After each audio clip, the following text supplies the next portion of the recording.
Alright, so for this video I decided to record a little voiceover since it can kind of be like a Ustream but not live, I guess, in that respect. Plus it turned out to be really long and I thought I'd just kind of chat while working so you can kind of get an idea of what I'm doing. So these pages were already prepped with just like the stencils I used on other pages with the Adirondack color wash inks, and what I do is I just kind of find an empty page and splat them down. And what's great is that it can be like weeks or whatever later and it can still be activated by water. So I just kind of use that to kind of loosen up and just lay some color down on the page before anything else. And it kind of takes away that like fear of the white page or the blank page because you've got something there already. And you could stay really simple, but I love layers a lot. So I just kept going. This is muslin that I actually dyed with some of the Adirondack inks, and then I stamped on them with Stays-On ink and just some stamps that I got, and I use that in, you know, fiber projects, but I also like using that in my journals too. And then I rip it so it just is really messy looking, and I just think it's really cool to use all kinds of materials in your journals. So I like writing out what I'm thinking when I'm starting, because that kind of is what's in my mind while I'm working on these pages and what I'm creating towards. And one of the things that I've been struggling with lately is just, you know, thinking things through, and I've been doing a lot of mind mapping and outlines and such. So because I get so excited about stuff, I want to like get it out there right away and I want to share it with everyone, but then I don't think it through and it doesn't work out very well. And now one of the things I got recently was a Brayer, and I love using it with paint and stencils. Unfortunately, because of the thickness of whatever's behind there or whatever, I don't get that adhesion between the stencil and the paint. So what I decided to do was try actually putting paint on the stencil and then flipping it over and using it as like a positive to transfer the positive image. And that didn't work out so well, but that's okay because I use my journal to experiment with new things before I apply them elsewhere. And one of the new things is, of course, using this Brayer with, and this is Punchella that I have all the different kinds, sizes and shapes and stuff. So I just kind of tried it with that, and it works really well, except for it wasn't working with me. And one of the reasons is because I had that bead thing hanging down from my journal, which I didn't give it enough clearance. So like the bottom of the journal was always like levered up, so it wasn't flat. So I cut those off, even though I really liked them, to see if maybe everything would work better with the Punchella after doing that. So, and then that's just me killing off my palette knife and just kind of setting up more stuff.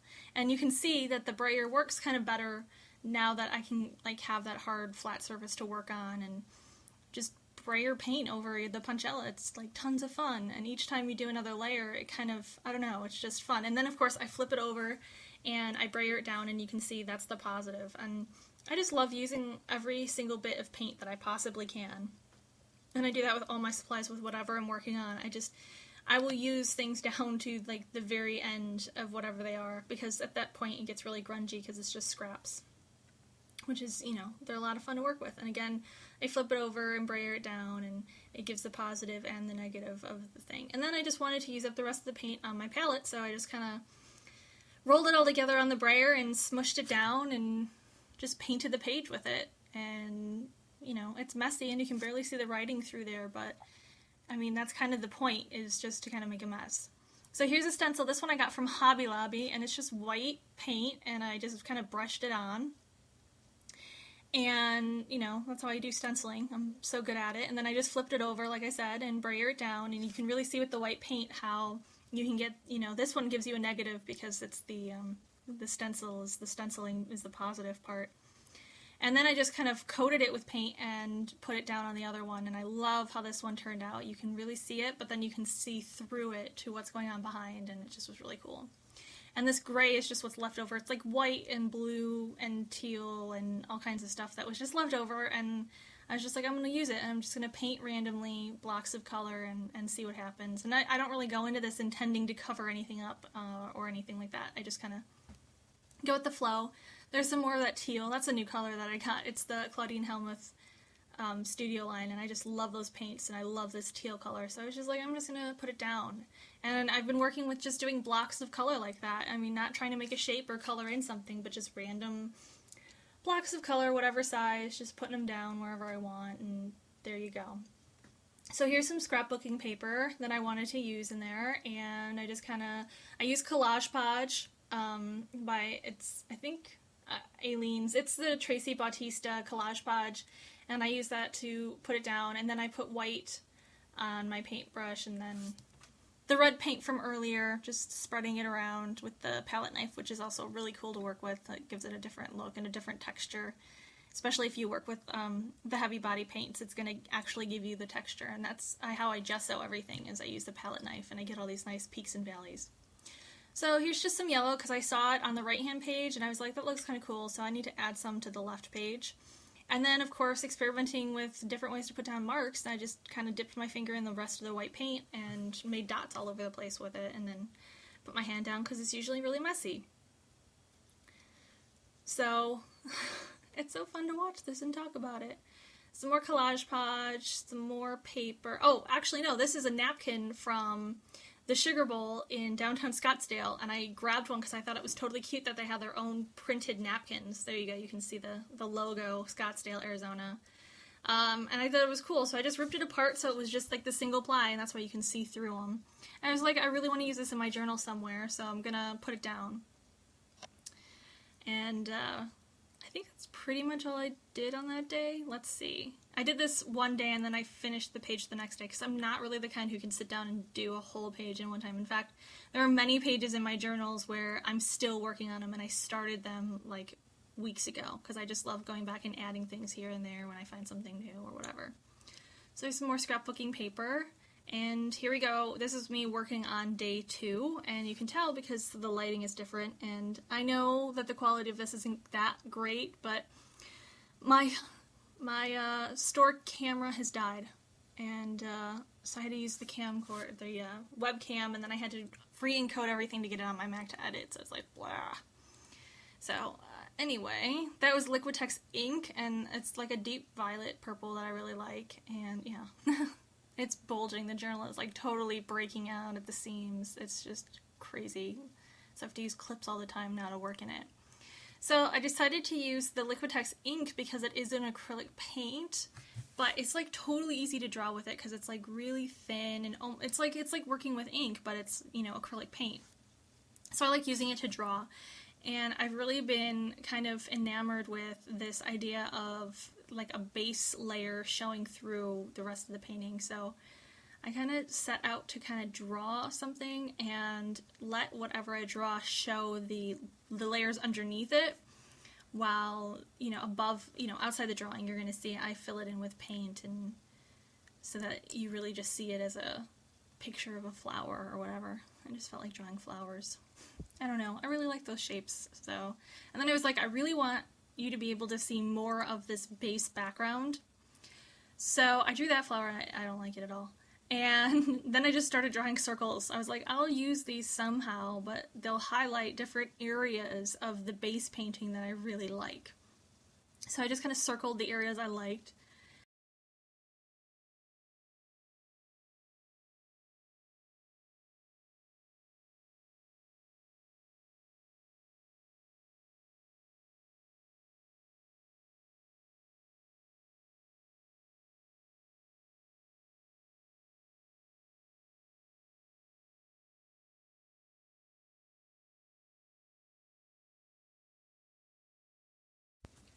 Okay, so that was my little message about everything, and I just thought I wouldn't talk over that.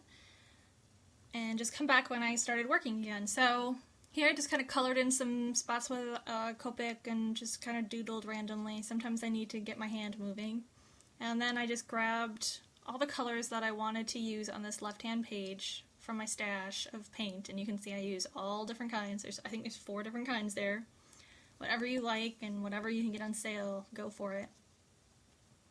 And like I said, I like having this idea of an underpainting peeking out. So I started going around the circles and everything on the left or the right-hand side of the left page with the cobalt blue, which is my absolute favorite color and probably the best one to have on your hands all the time. But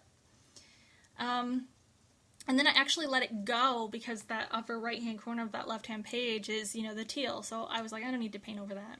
And then I used more of the Liquitex purple that I used to draw to kind of like make it so it wasn't like obviously a circle, but kind of blend in those lines with the paint, which kind of worked and kind of didn't work, but I was kind of having fun with it anyway. Because, you know, the circles were made before I did all the writing in the middle part, and so I was like, ooh, oh well, it dried. So I'm just kind of trying to blend it all in so it looks like one uniform kind of overpainting going on. And then I go in for the left-hand side, and I decided to do it in red. And then I realized halfway through doing this why one side of my painting is red and one side of my painting is blue. And if you know me or read my Facebook updates, you'll know why I have this dichotomy of red versus blue on my page. And then I added in some pink because I kind of like blending stuff. And like I said, just random blocks of color. So there's randomly, you know, fuchsia around or magenta, and then the purple, and then blending, and just kind of having fun. And I know it make it look easy, but it takes lots and lots of practice. That's why I have a journal, and that's where I sit and I play with this idea of overpaintings and blending things and being messy. Well, the messy part is, I mean, I can do whatever I want. And then I did white in the middle, and then wanted to add random blocks of color, and it ended up adding like really light blue and really light pink, and because that was on my palette, and then of course you can see, you know, the underpainting peeking out through those circles and those flowers, which was pretty cool. And then I was trying to figure out what to do on the right-hand side, because I was like, ooh, okay, it's really a huge mess, and there's like no place to do anything. So I started looking at that piece that I just glued on the left-hand side, and I was like, that's way too bright to put on the right-hand side, so I'll use it as kind of like the ground. And then I have this piece of scrapbooking paper that I just kind of cleaned off my puncella with my brayer and the paint, so you can kind of see the paint on the paper underneath it, but not really. And see, I'm trying out different things, trying to figure out what papers would look the best on there, and I know I want that paper on there, but I don't really know where I want it. And that's a journaling card by 7 Gypsies that I was using a stencil on a page, and then like I do all the time, I flipped it over and put it on there. Then of course you can see I just kind of played around there. So I like having these random pieces in my stash of just stuff with random stencils or paint or, you know, whatever on them, because they're more fun than just like the stark white or, you know, whatever you buy from the store, however it comes in. And then I made these little, like, they're little tiny ribbons, but they're made out of canvas because I saw them on Dina Wakley's blog that she was using from a Jenny Bolin set, I want to say. And I was like, well, I'm going to make my own. And then that's dyed cheesecloth that I, you know, stitched on there. And then I ended up only using one of them. And then this is just me drawing, and I love drawing and experimenting with shape and, different ideas. And I really like these loopy shapes for some reason. And I've used them in different ways before, but this kind of like looks like a plant almost to me, like something that's growing. And I just kind of one night when I was watching TV just started, I don't know, sketching this in my journal, and then I was like, I kind of want to use that again. So, and I went over it again because the Adirondack, from the very base of it, it comes through when, you know, you put paint over it. It'll turn it yellow or purple, and I don't know if you can see. Well, that one you could see beforehand that it kind of wasn't white. So I was like, oh, I have to go over all of this stuff again. So just drawing, and I'm just using, I think it's a size 0 brush, and just white paint, and just going over it and having fun. I was like, I need some kind of focus on this page. It's kind of a mess. It's all over the place. And if you remember what I wrote at the beginning is that I need to learn how to focus and plan and think things through. So this is kind of like still going through my mind as I'm creating the pages, but and you'll see in a minute, the idea kind of changed and morphed because I was working on this the next day, you know, the day after I started the pages. So of course, a good night's sleep is going to change things. So I don't even know what this is. If you ask me what it was, it's just randomly me playing around and drawing on a page and swirling paint together. Sometimes that happens. These are a lot more cluttered than my pages usually are, but I think that's because I actually sat down with the intention of making a video, so I really kind of had fun. And then I remember I was listening to music when I was doing this. I always listen to music when I'm doing art. It helps me so much. So I wrote Louder Than Silence because this was the morning after I could not sleep. Like, my fibromyalgia was so bad that I slept maybe 4 or 5 hours, and I had been up until 5 o'clock in the morning, just like wishing I could sleep. But I didn't work on these pages because the lighting would have been horrible, so I had to wait. And so that was really on my mind, is that, like, that idea that, like, I'm a ghost wandering, you know, the hallways in my house because everyone else is asleep, like, everything else in the world is asleep, and yet I'm awake and I can't, and it's just, like, the most frustrating feeling in the world. So that's actually what I journal about here, with just a extra fine tip Sharpie, you know, just writing about this idea that I'm awake and I can't sleep and everyone else is asleep, and, you know, what can I do? How do you deal with that? And the answer is not sleeping pills, because I took a lot of Benadryl and it still didn't help. Oh man, I was so frustrated. And, you know, you've got to shift around your journal and write in different directions, and even if you can't see it from this vantage point, you can still see it when you look up close. So I just kept writing all over the place with my Sharpie. You don't need anything fancy. A Sharpie will do just fine when it comes to this stuff. So just writing all over, and sometimes it doesn't matter if you can see it. I like using words as just kind of another collage element. So, okay, so then I was like, I have to write on the left-hand page. So that's a charcoal pencil, and I really like using those for shadow or to blend. And I have a black one and I have a white one. There's the white one, which will, anytime you want to write with white or draw with white, a white charcoal pencil is going to work over pretty much anything that you have underneath it, except for maybe if I'm working over some Collage Podge, but then I use a white paint marker.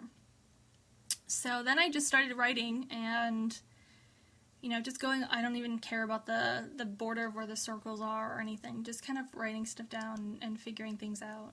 You know, a lot of people make journal pages and they say, well, I want to make sure I have room to write, or I don't write, or I write too much, and it's like, I still see it as a journal, so I still want to write something, you know? I'm still recording my thoughts about things. And, of course, you know, that night where I couldn't sleep was still on my mind, and I kind of looked at these and I was like, I really like these, but I really want to write something in black ink. So I decided to just write with the black ink straight across the page with no kind of paying attention to anything, you know, like lines or whatever. Like those photos you'll see where people do this, which I really love.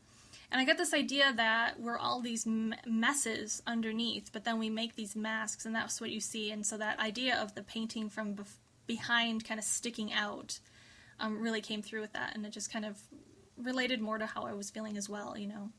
And then I used the black to kind of make the writing on the other page stick out, and just finished it up with some ink writing, and then set it aside to dry. And those are pretty much my journal pages that I created. I was going to add something more, and then I just decided, you know, I think they're fine just the way they are. So, there you go. I hope you guys had a lot of fun listening to me ramble on, and I will see you guys next week.